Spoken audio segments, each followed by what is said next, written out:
glass skin ala Koreana na pinangarap ng dalaga mula Bukidnon, bakit nauwi sa bangungot?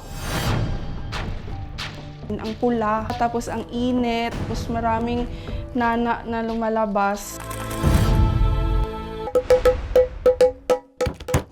Maruya! Maruya! Bili na kayo ng Maruya!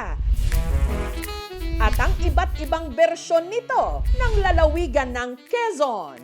Balik-balik na lang siya para maluto. Para kang umuya ng pulboron.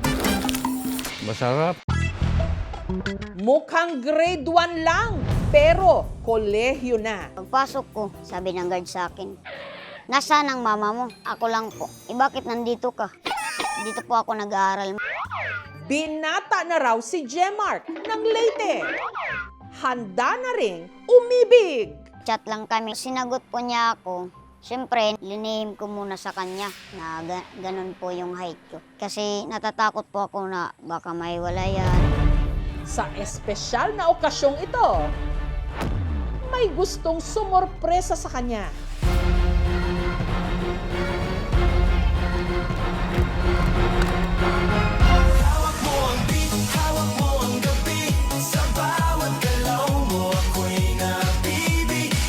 Sinasayaw ng sambayanan ngayon. Pero sino nga ba talaga ang may hawak ng beat? Siya ba ang binansagang Pitik Queen? May nag-comment nga parang pinakuluan sa yung bang pressure cooker na ilang minuto. Yung pitik ko is parang nakabase sa beat ng music.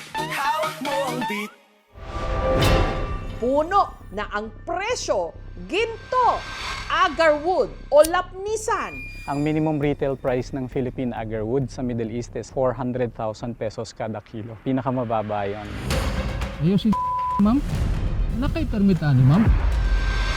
Kaya ba ang ibang nagtatanim at pagbebenta nito ng ilan walang permit o illegal? Malungkot, malaking puhunan ko doon, tapos na-confiscate lahat. Pambili ko pagkain, pambili kong yung mga kailangan ko, gamot. Ang China, meron na di umanong mga espiya sa Pilipinas.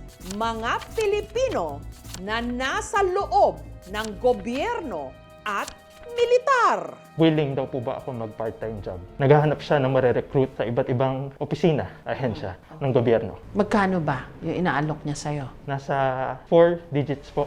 Pwedeng malaman, Lawrence, kung ano yung sinulat mo tungkol sa destabilization. Bawat current events na naririnig sa news, gusto po nilang sumulat ako. Hanggang sa dumating na po sa punto na gusto na po nilang malaman kung ano po ang plano ng DND tungkol sa West Philippine Sea.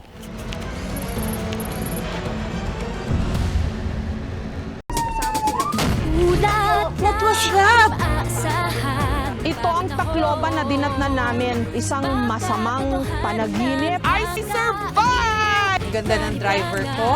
Hindi ako makapaniwala. Ang ganda ng ngipin.